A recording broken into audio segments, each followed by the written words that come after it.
you, all of you, starting with the members of the ad hoc committee. Our legal team, the support staff of Parliament,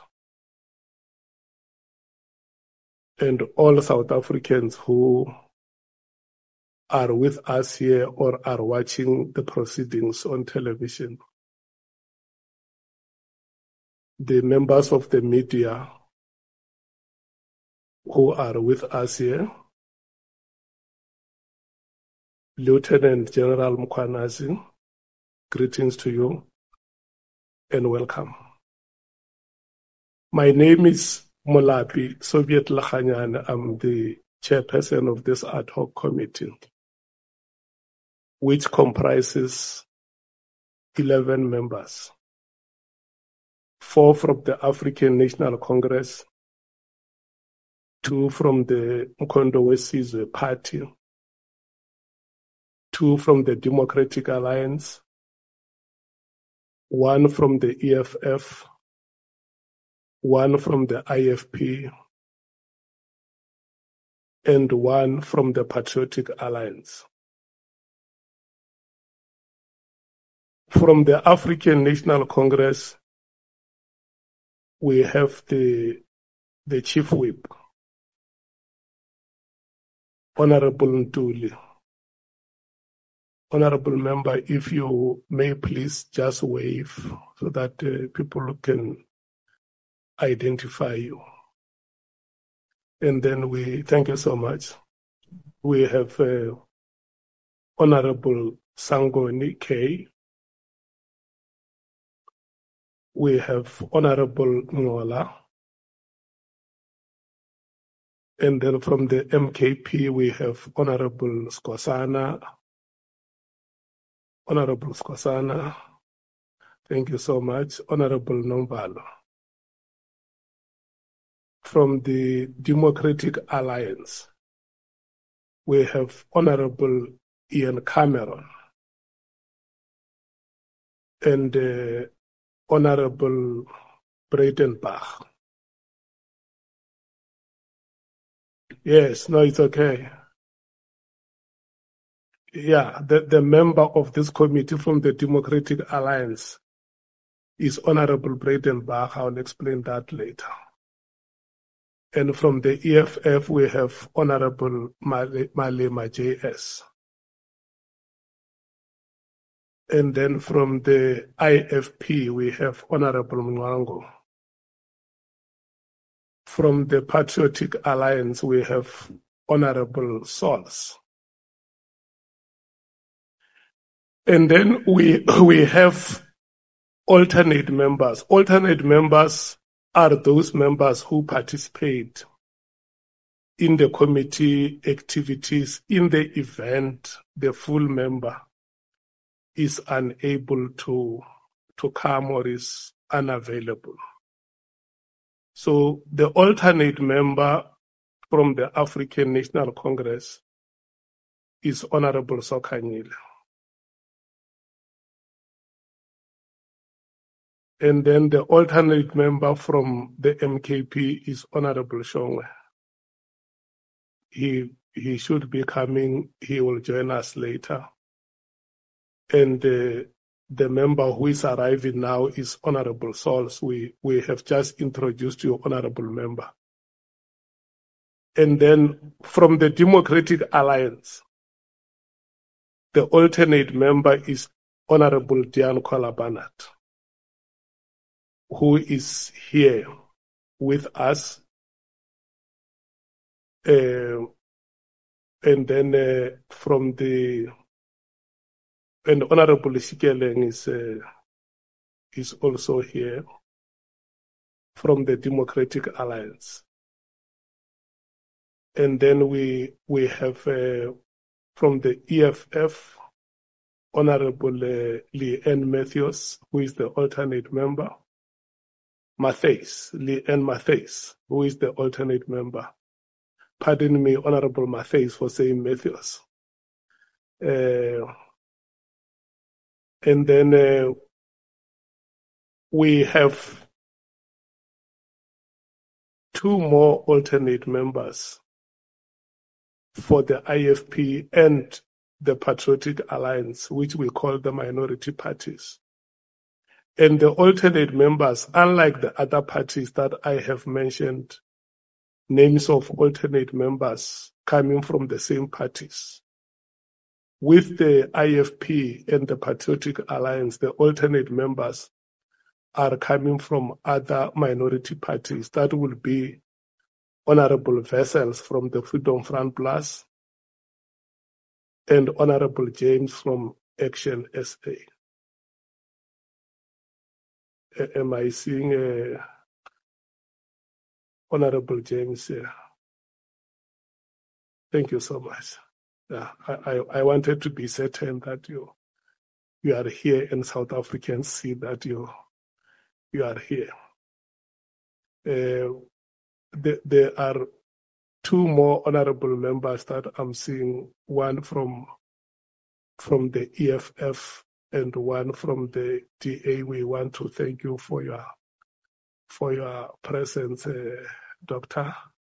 You can just and Honorable Pambo, thank you so much. Thank you so much for your presence here. I think there is no more members that I would have not acknowledged. If there is you can just alert me and then I duly recognize your presence. Thank you so much. Then our legal team is led by Senior Counsel Advocate Norman Arendse.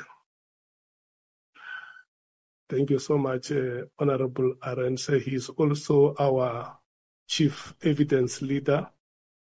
And then the core evidence leaders are Lerato Zikalala and Maria Mohait. Thank you so much. Proud to have you here, women of South Africa. Can you once again raise your hands? Thank you so much. We have Andile Tejana from Parliament Legal Services. And then there are two gentlemen doing secretarial duties sitting here with me. If you don't see them, they will come to join me. It's Bonani Ramano and Pilot Kwebu. And then our witness, the first witness that the committee has agreed on, has arrived here. We take this opportunity to welcome you, Lieutenant General Ntanta Mkhwanazi, the Provincial Commissioner for the KwaZulu-Natal Province. Welcome here. Honorable members and everyone from Parliament, staff, from the media, we once again welcome you. It is time that we should start with the proceedings. I think I'm done with the introductions. I'm now going to request the Senior Counsel, Advocate Arendse, to come and make an opening statement.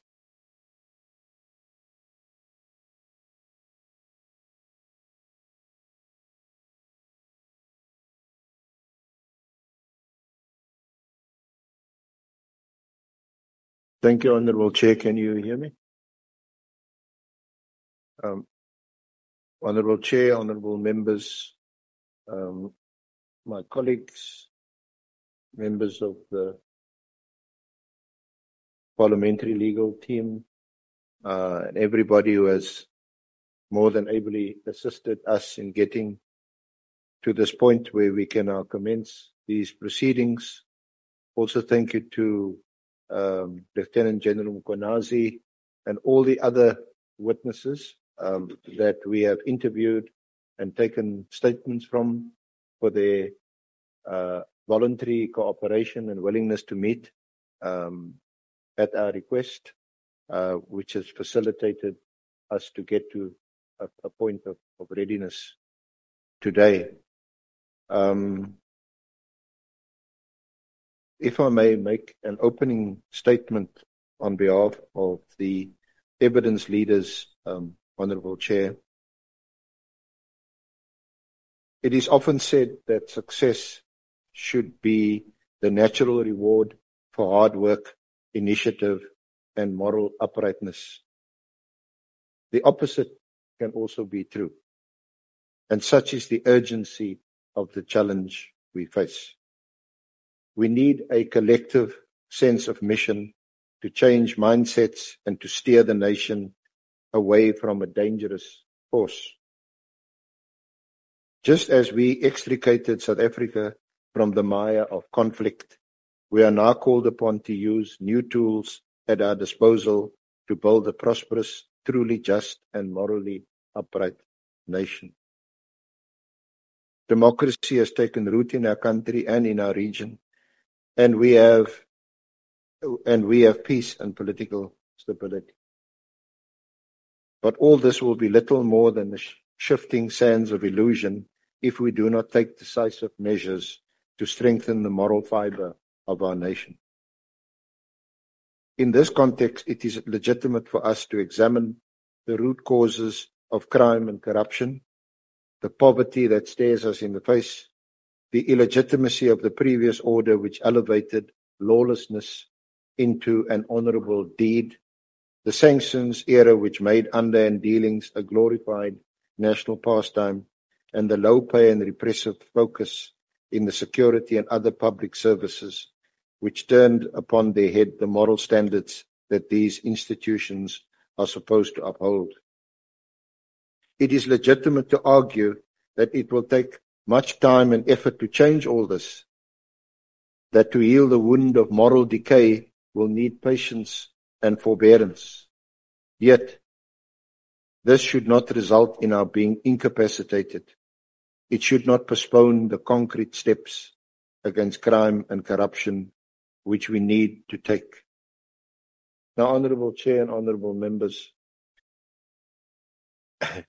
you might think, wow, Arendse SC has penned these really poignant and entirely appropriate words. But I'm quoting to you from an opening address which was made by our founding President Mandela at the Business Initiative Against Corruption and Crime Conference just over 30 years ago. 30 years ago on the 19th of August 1995. Honourable Chair and Honourable Members of this committee, since our past President's speech in 1995, we have failed to heal the wounds he refers to, and our fight against corruption has floundered. Various attempts have been made to address the scourge of corruption, and most notably the Commission of Inquiry into State Capture, the so-called Zondo Commission, which was established by the President to address what was described as state capture. The Commission's detailed reports records the mechanism used to capture the state. Placements of politically connected individuals were used to control and manipulate public procurement, financial and contracting processes in SOEs and the public sector for private gain.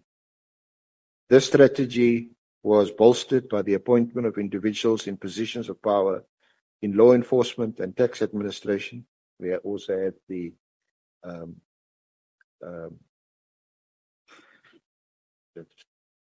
Nugent Commission to ensure that perpetrators were protected.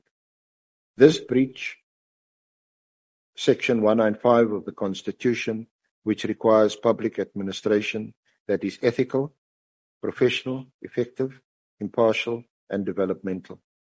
Lack of compliance, transparency, and accountability in appointments of board members and senior executive enabled state capture. Honourable members, today we again convene at a critical juncture in our democracy as we consider the serious allegations placed before this honourable committee, which strikes at the heart of our democracy. On the 6th of July this year, 2025, Lieutenant General Nhlanhla Mkhwanazi, the Provincial Commissioner of Police in KwaZulu-Natal, publicly revealed the potential existence and operation of a sophisticated crime syndicate that has allegedly infiltrated law enforcement and intelligence structures within the Republic. These allegations demand a thorough and unflinching examination. Indeed, General Mkhwanazi has alleged political interference in the attempted disestablishment of the Political Killings Task Team, suggesting or alleging that there was a deliberate undermining of efforts to combat serious crime, in particular corruption. He alleged a potentially corrupt relationship between certain individuals and the Minister of Police, alleging collusion with organized drug cartels, and that these cartels exert undue influence over politicians and law enforcement officials within the South African Police Service, Metro Police, Correctional Services, the National Prosecuting Authority, the judiciary, and even members of the business community. The National Assembly, quite rightly, recognized these allegations of systemic corruption that has led to an erosion of public trust, and accordingly, it established this ad hoc committee in terms of Rule 253 of the Rules of the National Assembly to investigate these allegations fully and to report back to the National Assembly with recommendations to strengthen our institutions to prevent further abuse.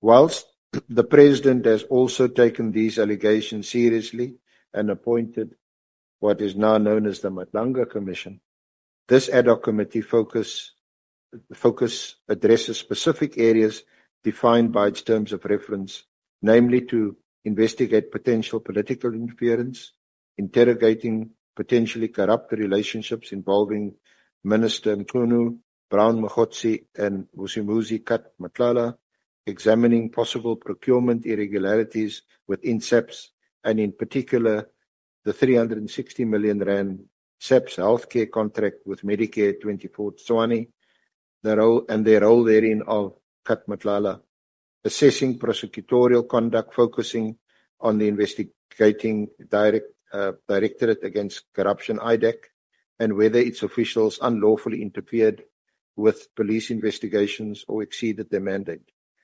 probing the alleged existence of an organized crime syndicate controlled by drug cartels and its alleged infiltration of key criminal justice system role players, looking at the conduct of members of parliament with regard to classified information and potential links to criminal syndicates.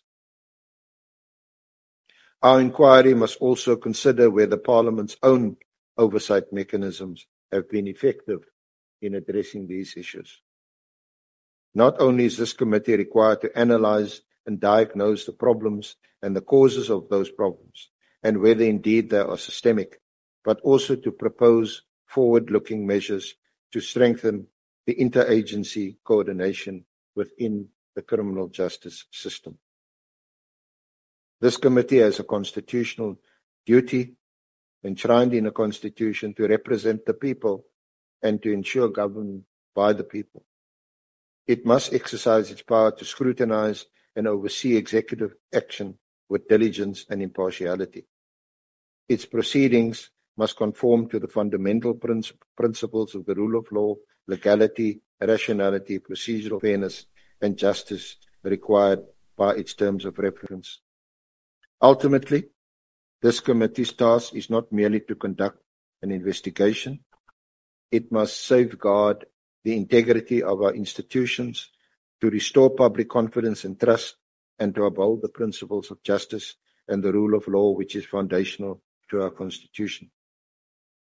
To that end, we will be guided by the evidence of the so-called, or we call them the SAPS, South African Police Service witnesses, in particular General Mkhwanazi, and General Masemola, the National Commissioner, the ministerial witnesses, Minister Mchunu, former Minister Pele, and current Acting Minister Kachalia, and other witnesses. We remain committed to transparency, unwavering in our pursuit of the truth. we will call General Mkhwanazi and National Commissioner Masemola on the one end, and Minister Mchunu and General Sabia on the other. We will also call from former Minister Pele, Acting Minister Kachale, as well as Deputy Ministers Matali and Boshiela. These witnesses will be called during the first phase of this hearing. The committee will decide and identify witnesses to be called in the second phase of these hearings. In regard to the evidence given by the witnesses, we draw attention to Section 16 of the Powers and Privileges Act, which requires witnesses called before the committee to answer fully and satisfactorily to all questions lawfully put to them, to produce any document they are required to produce, notwithstanding that the answer to any question or the document could incriminate them or expose them to criminal or civil proceedings or damages. Witnesses are, however, protected in that the evidence given under oath or affirmation before this committee may not be used against any witness in any court or place outside Parliament, except in criminal proceedings concerning a charge of perjury or a charge relating to the evidence or documents required in these proceedings. Thank you very much, Honourable Chair, Honourable Members. That's our opening statement. Could I now call General Mkhwanazi as our first witness and ask the Honourable Chair to administer the oath? Chair. Honourable Malema. Thank you very much, Chairperson. And good morning, colleagues and General. I don't understand on which basis do you want General Mkhwanazi to take an oath? Because before us, we have no statement of General Mkhwanazi. We have a supplementary statement. Supplementing what? Because he must first depose to us a statement, and if there is anything to be supplemented, it should be done so. The statement we have is a statement disposed to the Commission. We have said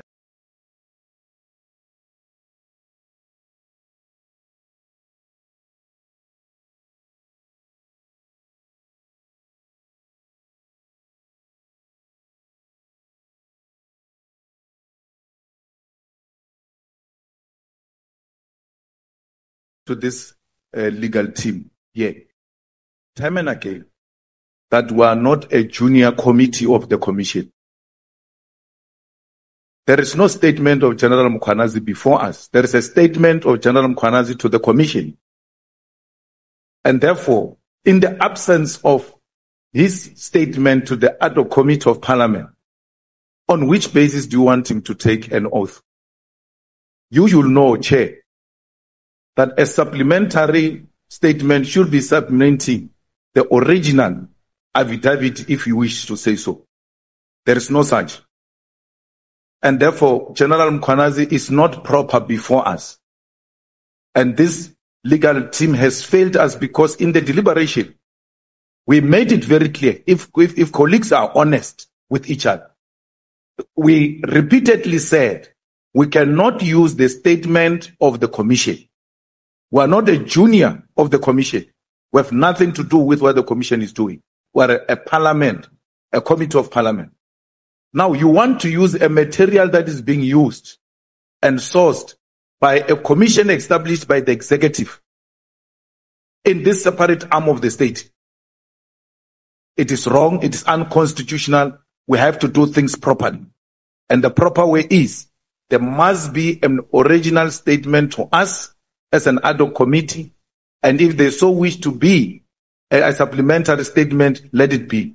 I even said, it doesn't matter, Chair, in that meeting. I said, we can even say to General Mkhwanazi, the first pages of that commission statement, where the statement is directed to a commission, they can be amended to say the ad hoc committee of Parliament. And we have something that is directed to us. which will become our property, which will go into the archives of Parliament as General Mkhwanazi's statement to Parliament. In the history of this Parliament, when our children and grandchildren and children of children are going to be looking for General Mkhwanazi's statement to Parliament, they won't find it in the archives. So it's not proper before us. And the legal team is to be blamed, not himself. Thanks.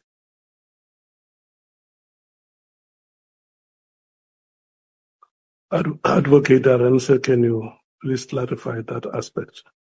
Thank you, Honourable Chair, and in response to Honourable Malema. There is, with respect, a statement before this committee. The statement has now been sworn by General Mkhwanazi. We call it a supplementary statement because much of the factual background was covered extensively by the evidence leaders in the Madlanga Commission of Inquiry, and that is the 3 volumes you have before you, or 3.1 and 3.2, which contains General Mkhwanazi's statement and the annexes to that statement. At the Madlanga Commission, General Mkhwanazi gave evidence under oath, although his statement was not declared under oath. Judge Madlanga administered the oath, and he gave his evidence under oath. And it would therefore be quite surprising that his evidence before us today would differ materially from the evidence that he has already given before the Madlanga Commission. I acknowledge what Honourable Malema is saying about us not playing second fiddle to the Commission, as it were. But the fact of the matter is this.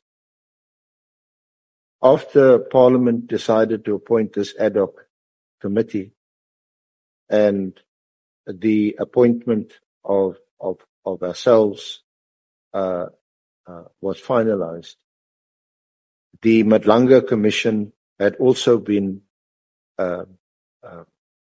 proclaimed by the President, and their evidence leaders got hold of Mkhwanazi first, and they started to take a statement from him, which they did, I think, General Mkhwanazi, over a period of some 2 weeks. You will recall, Honourable Chair, that I engaged with the evidence leaders for the Madlanga Commission. You engaged with the chairperson, Justice Madlanga, in relation to when General Mkhwanazi could become available to us. Given your terms of reference, you will recall this committee insisted that this hearing can only commence by us calling General Mkhwanazi first. So for a period of some 3 weeks or more, we were constrained or prevented from engaging with General Mkhwanazi to take a statement from him because he was unavailable. He explained his unavailability to you, Honourable Chair, and to the committee, and asked to be excused. As soon as he concluded his evidence before the Madlanga Commission, he indicated to us that he was now available to be consulted, and which we've done. Our consultation covers the evidence and the statement that he gave at the Madlanga Commission. We've attempted in this supplementary statement to avoid a repetition. Much of what General Mkhwanazi has been heard by honourable members of this committee, by members of the public and the media. In fact, his redacted statement was also made available the media. So that is the approach that we've adopted, Honourable Chair, to this inquiry. What honourable members, Honourable Chair, what you will find different to what was done in the Madlanga Commission is that there'll be a lot more engagement with General Mkhwanazi in relation to the issues that forms part of the terms of reference of this committee, and not necessarily before the Madlanga Commission. So General Mkhwanazi has been alerted to that, and we've consulted him about it. And different versions will be put to him as opposed to what was the case at the Madlanga Commission. So it is not only appropriate but necessary that we've incorporated the Madlanga statement as part of his statement before this committee, so that the record will indeed in years to come show that incorporated as part of General Mkhwanazi's statement to this committee is also the statement that he made to the Madlanga Commission. Thank you, Chair.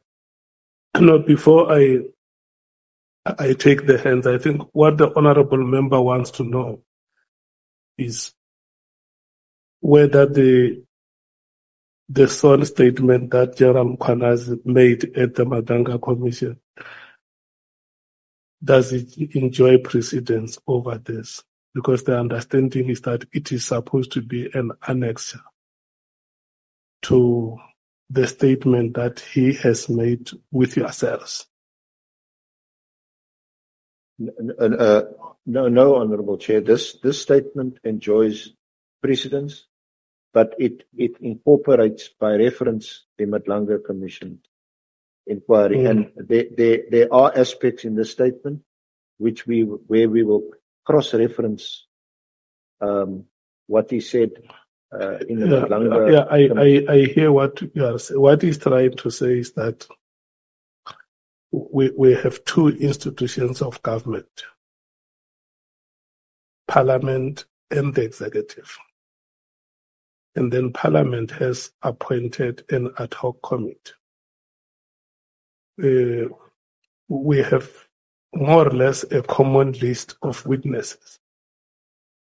So when a witness comes here, a witness deposits a sworn statement to us in accordance with our terms of reference. And then when we come to the proceedings, we then say, this witness who is appearing before us has also appeared elsewhere. Your statement as the ad hoc committee is this one, but for ease of understanding, there is this other statement which you would have deposited elsewhere. For the interest of members, you can also read it. It's not compulsory. But if you want to enrich your understanding, you can also read this other statement. That is what the honourable member wants to know. And his problem is that the word supplementary is used when this statement is supposed to be an original statement before Parliament, because it is not a document of another arm of government. It's a document of this arm of government, which is Parliament. So what we then have to understand between yourself and General Mkhwanazi is the ownership of this document. That this is the document which I myself as General Mkhwanazi had deposited before you as Parliament. And for the purpose of these proceedings, I can confirm that yes, this is the statement I made with yourselves. If there is any other statement made elsewhere, you can also go through it. It's available. But for the purpose of these proceedings, I confirm that the document before you is the document that I deposited with yourselves. Can we have that understanding? Well, there's no better person to answer that, Honorable Chair, than General Mkhwanazi himself. He can. Hence, I asked you to administer the oath. I will ask him whether this is an original statement that is made to this body. Yes, let me take the hands. Before I take you, Skosana, let me go back to Honorable Malema, because he's the one who raised this point. He may want to make follow-ups, and then the list will be in this order. It will be Honorable Malema, it will be Honorable Skosana, Honorable Nombalo, Honorable Ngola, and then Honorable Mwango. No, thanks, Chair. I think the evidence leader, and this is so unfair on General Mkhwanazi. If we had a way, we should have just asked him to step out so that we can debate this. The senior counsel can't say that. Can't say the first statement to us is supplementary statement. That coming from a senior counsel. That the first statement you make is called supplementary statement. What law are you teaching people? It's unacceptable, and we can't help them, Chair, to cure it here in front of cameras. He has to go back and do the right thing. Because even if General Mkhwanazi says, this is my statement to Parliament, but what is written on this thing is supplementary statement. You can't change it. It's here before us. You are going to call General Mkhwanazi before this committee without an original statement. Where have you ever had a situation where you are told the first statement to be disposed is supplementary statement? If we're to ask the senior counsel, where's the original statement? He won't produce it. So if this is the original statement, let it be. Let them go and correct it. So it serves here properly. And then we all proceed. And what makes it painful is that it doesn't matter whether colleagues want to do whatever they want to do. We debated this matter many times in this committee and emphasized that General Mkhwanazi will have to dispose a statement to the committee, even if it means cut and paste, as long as there is an original statement to the committee. So that answer doesn't even, General Mkhwanazi doesn't get involved anywhere.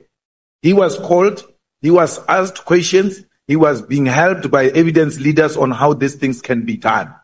So to invite him now and say, is this an original statement or not? It's incorrect. He gave them what they asked him to give them. If they were not satisfied, they were supposed to come back to us. Now, the legal team does exactly what we want when we appointed the legal team. That there's no legal team which is going to take decisions on behalf of this committee.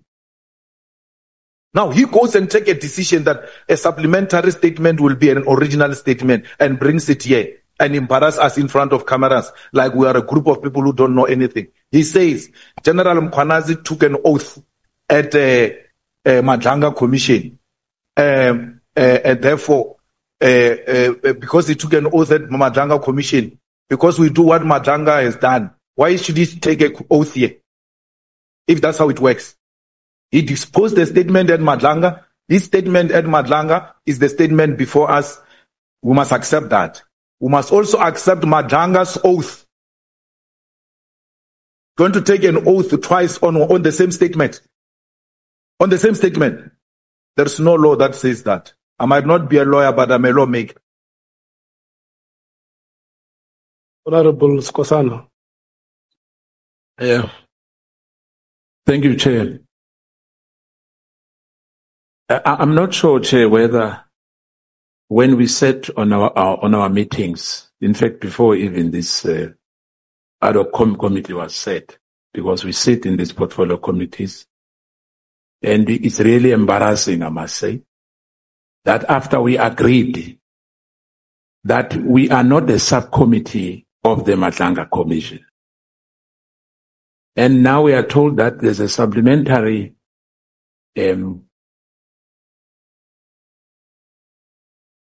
thank you, Chair. not because you are talking to someone there, that we have to have a cut and paste is not acceptable as well. I mean, we were told that there was a consultation with the Provincial Commissioner General Mkhwanazi. We are going to be having a different view, here at the other committee, not what we are told today by the senior counsel. And I think that I will support my colleague on that. Perhaps it would be proper that General Mkhwanazi is excused. Us as committee members discuss this matter, because really we are letting the country again down. It's like we don't know what we are doing. We know where we come from in this country. We had a case where somebody was sentenced without trial before standing before the judge. Today we are finding ourselves in this again, where we are told that the statement was done, the oath was taken in the Madlanga Commission. It's unacceptable. And I think we should not go that route. My appeal to you, Chair, and to members is that perhaps can we take an adjournment on this matter? I think it will be proper. Otherwise, we'll be continuing doing the wrong thing. We are not a subcommittee of Madlanga Commission. Whatever happened at Madlanga Commission happened at that commission, not here. I thank you, Chair.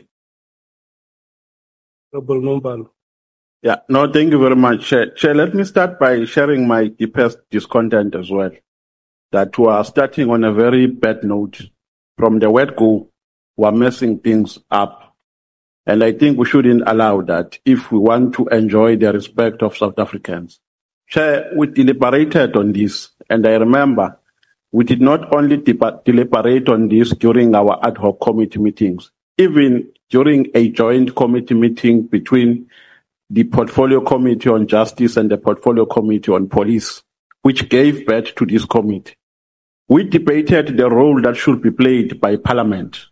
And we said the doctrine of separation of powers is very clear on the role that should be played in terms of the constitutional mandate by each state or by each organ of the state.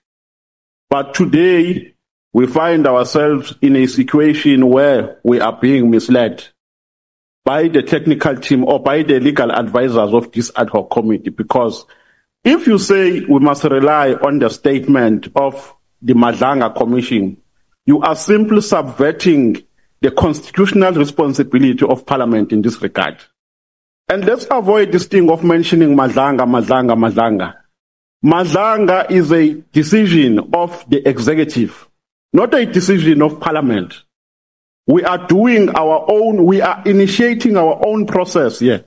So we're not going to do any copy and paste kind of work and said, no, because this one has been done by Madlanga. Because if we are doing that, in future, we are going to be told that we can't investigate some of the issues here in the terms of reference because they were investigated by the Madlanga Commission. So, Chairperson, our view is very simple on this one. This must be amended. We are not going to accept this document as it is termed as a supplementary document. It must be an original statement by Lieutenant Nhlanhla General Mkhwanazi, because even the terms of reference, they are not similar. They are slightly different. So we can't be subjected to a process, some of us that do not even have a confidence in. Because some of us don't have confidence in the Commission of Inquiry. We don't have confidence. Now you want to take the work of that commission and impose it here. We're not going to allow that. Thank you very much. Thank you very much, Chair. Thank you very much, Chair. Chair, you'll recall that the Senior Counsel did confirm to us in the last ad hoc committee meeting that there will be an original statement for the work of the ad hoc committee, and the Commission of Inquiry statement will be just an attachment. So when I saw that the statement itself is addressed to the chair of the ad hoc committee, I thought that's what we have agreed about. So when I saw supplementary, I thought that the general is supplementing the statement of the 6th of July.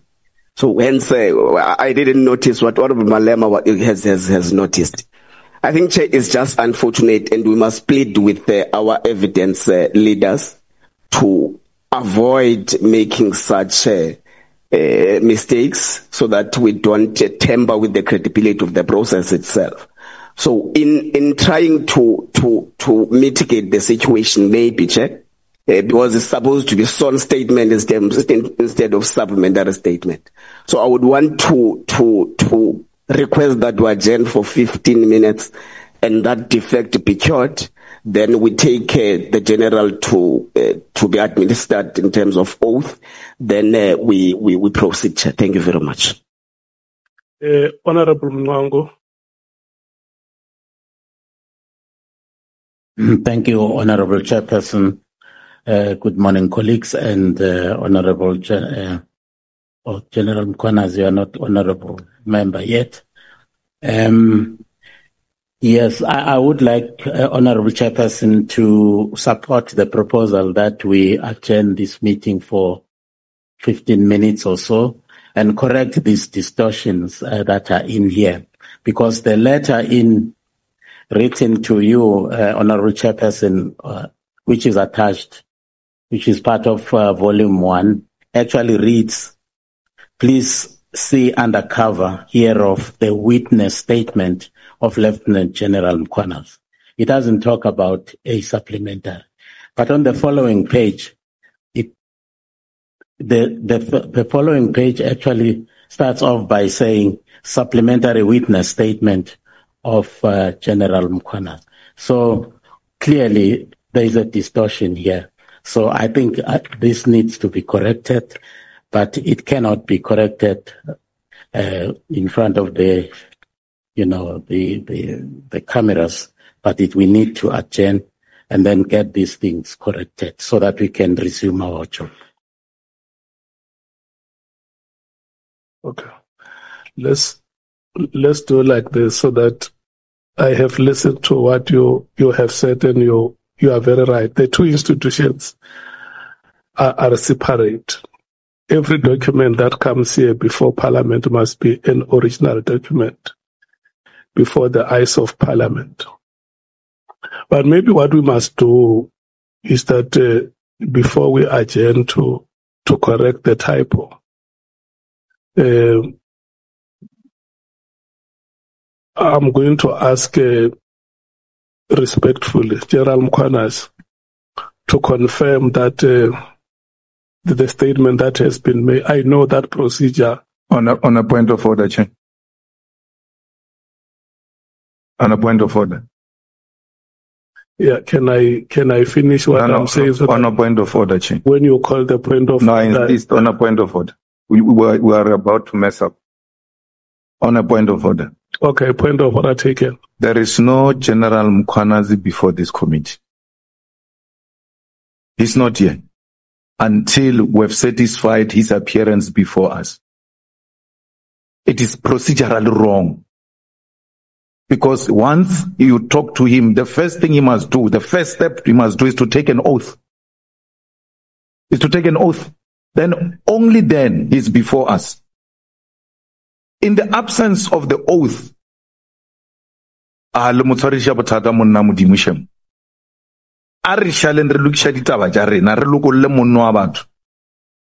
let's release him. He's not part of this mess. He's a witness called to come before us after he was told he met all the requirements. You can't ask him anything.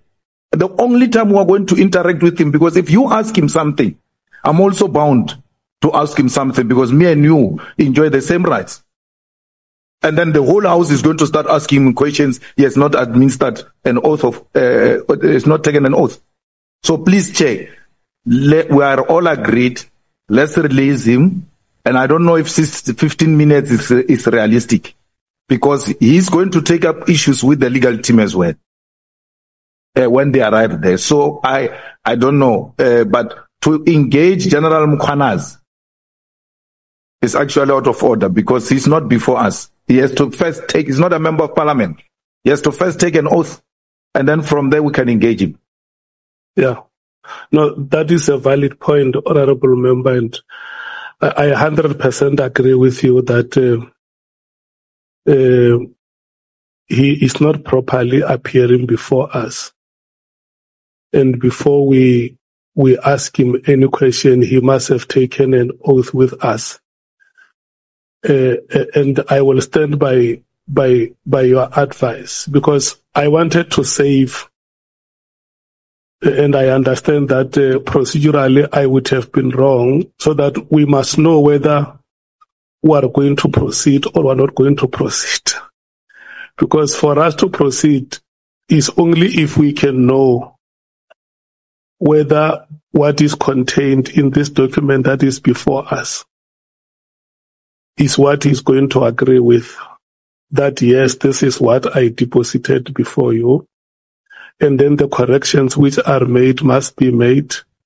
And then we reconvene and proceed. But for now, I agree with Honorable Malema that we will not be able to ask him any question until he has taken a statement with us. So we are going to break now. We are going to break senior council and determine whether the mistakes that are on the document are correctable. Yes. Let me take senior counsel, Honorable Mvadomva. If I may just remind the honourable members of the events leading up to this hearing. After the National Assembly appointed this committee, the Madlanga Commission had also been established. Central to this committee's terms of reference were the allegations made by General Mkhwanazi. When we at some point suggested or proposed that perhaps we should make a start with some other witness, so that at least we can get the hearings going, the committee, I think, near unanimously said no, we must first call General Mkhwanazi. But General Mkhwanazi became unavailable and wrote to you in that regard. And Judge Madlanga had also spoken to you and the evidence leaders to me to say, unfortunately, General Mkhwanazi is engaged initially in statement taking and subsequently that he would be appearing before them for 4 or 5 days. And that made General Mkhwanazi unavailable. You, Chair, in an exchange of letters with Judge Madlanga, agreed that we will, by way of cooperation and mutual respect, work together and try and save some time and unnecessary costs by exchanging documents and witness statements, etc., without either of the two parties, because of the separation of powers, being bound by what the other had either drafted by way of the documents or any evidence that's given. To the extent that it has been said or it's inferred that this committee and we are bound by the Madlanga statement or the evidence that General Mkhwanazi gave before that commission is not correct. It's not legally correct. We are not bound by it. But to the extent, and that is what General Mkhwanazi says at paragraph 8 in his sworn statement, which has now been sworn and which is an original statement. He says that I consulted with the committee's evidence leaders on 25 and 26 September. Having reviewed the terms of reference, I observed significant overlap in the background factual issues and evidence are provided. Let me stop you there. Let me stop you there. So just conclude, Chair. Just hold it there, Senior Counsel. You see, the problem may not be the contents of the statement. The problem is that this document, when it appears before the committee, it must be an original document that the committee can have or can claim ownership. And that is why members have a problem with the use of the word supplementary on the document. It must be original statement made to the ad hoc committee by General Mkhwanazi. So if you go to the contents, you are trying to justify a document that self-justifies itself. So we want you to correct that mistake of using the word supplementary on the document. Let it become an original document to the attention of the ad hoc committee of Parliament. The Chair, may I request that we simply be directed or instructed to remove the word supplementary. I think that is the unfortunate word that has been used. This is, and General Mkhwanazi can confirm it under oath, this is very much an original statement that we've taken. Senior Counsel, I hear what you are saying. The members are saying that he can only confirm those documents once oath has been administered.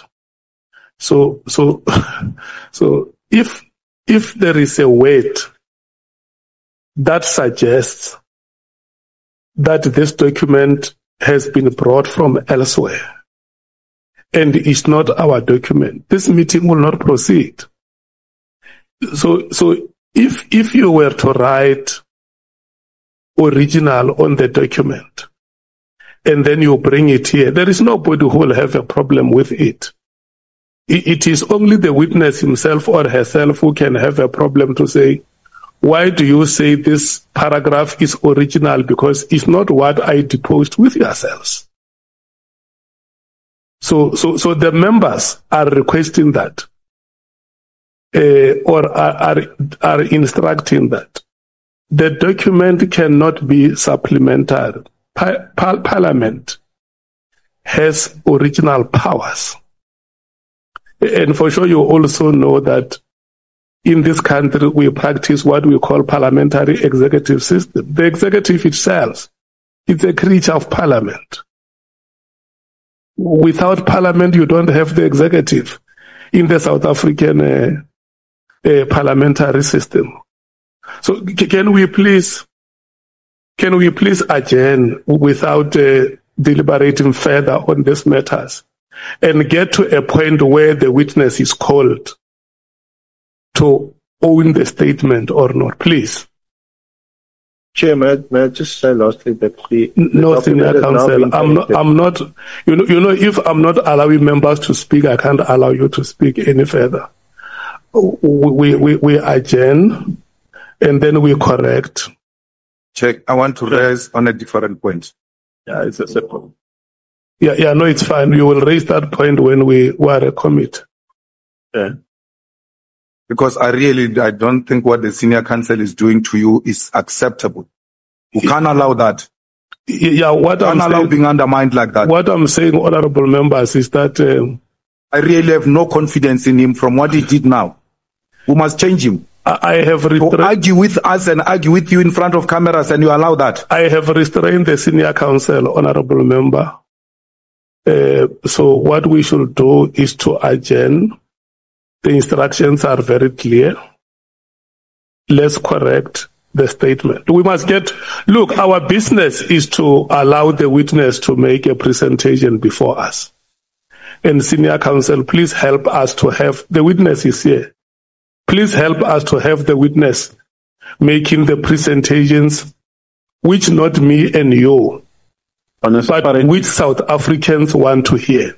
Please. Let's do this for the people of this country, and I have said we have agenda for that correction to happen. Thank you so much. Chair. Yeah. The statement has not been signed. The statement before us. There's no signature. Yeah, that is technical. No. No, it's technical. No, but it can't be. We have agenda. Chair, for how long are we adjourning? Chair. Chairperson. He's not. For how long are we adjourning? For how long?